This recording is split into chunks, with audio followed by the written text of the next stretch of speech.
எல்லாம் நீங்க ஏமாந்துட போறீங்க. போதும் இந்த ஆட்சி 420, இந்த ஆட்சி ஏமாற்றுகின்ற ஆட்சி போதும். இதை விரட்டி அடியுங்கள். அதற்கு நேரம் காலம் வந்துவிட்டது.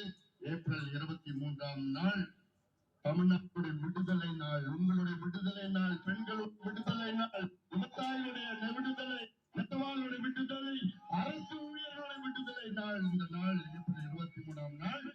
இயந்திரம் எலக்ட்ரானிக் ஓட்டிங் மிஷின்ல பார்த்தா அங்கே விஜயா சுரேஷ் பாபு என்று இரட்டை இலை சின்னத்திலே வாக்களித்து இவர்களை வெற்றி பெற செய்யுமாறு உங்கள் அனைவரையும் பணிவோடு பாசத்தோடு கேட்டுக்கொண்டு நன்றியோடு விடைபெறுகின்றேன். நன்றி வணக்கம்.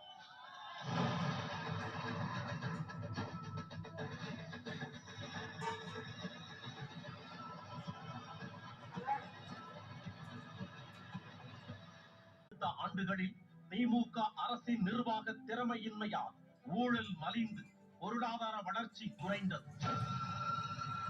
இதனால் சிறு குறு தொழில்கள் கடுமையாக பாதிக்கப்பட்டன. மக்களின் வாங்கும் சக்தி குறைந்தது. வெற்று விளம்பரங்கள் மூலம் முதலமைச்சர் ஸ்டாலின் இமேஜை தூக்கி நிறுத்த பல்வேறு முயற்சிகள் நடந்தாலும் மக்கள் மத்தியில் ஸ்டாலினின் பிம்பம் சிதையத் தொடங்கியது. மக்கள் ஆய்வகம் நடத்திய ஆய்வில் இந்த உண்மை வெளிச்சத்திற்கு வந்துள்ளது. தமிழகம் முழுவதும் திமுக அரசு குறித்து இந்த நிறுவனம் ஒரு ஆய்வு நடத்தி அதன் முடிவுகளை வெளியிட்டுள்ளது. அதில் கண்களில் நீர் வரவழைக்கும் அளவுக்கு தொடர்ந்து மின் கட்டணம் உயர்ந்து நடுத்தர குடும்பங்களில் வரவு செலவு திட்டங்களில் பெரும் அழுத்தம் ஏற்பட்டதாக கூறப்பட்டுள்ளது. மக்களின் செலவு செய்யும் சக்தி குறைந்துள்ளது. ஸ்டாலின் முதலமைச்சரான பிறகு கட்டண உயர்வுகள் தங்களின் வாழ்க்கை தரத்தை பாதித்துள்ளதாக மக்கள் கருதுகின்றனர். வாழ்க்கை தரம் சரிவடைந்துள்ளதால் மக்களிடையே அதிருப்தி மேலோங்கி இருக்கிறது.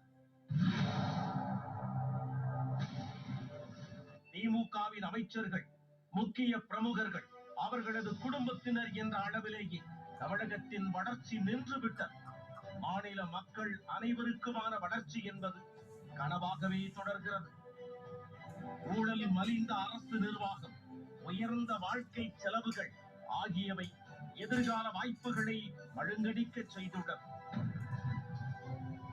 5 ஆண்டு கால திமுக ஆட்சியில் சட்டம் ஒழுங்கு சீர்குலைவு எந்த அளவுக்கு மோசமடைந்துள்ளது என்பது ஆதாரங்களுடன் சுட்டிக்காட்டப்பட்டுள்ளது.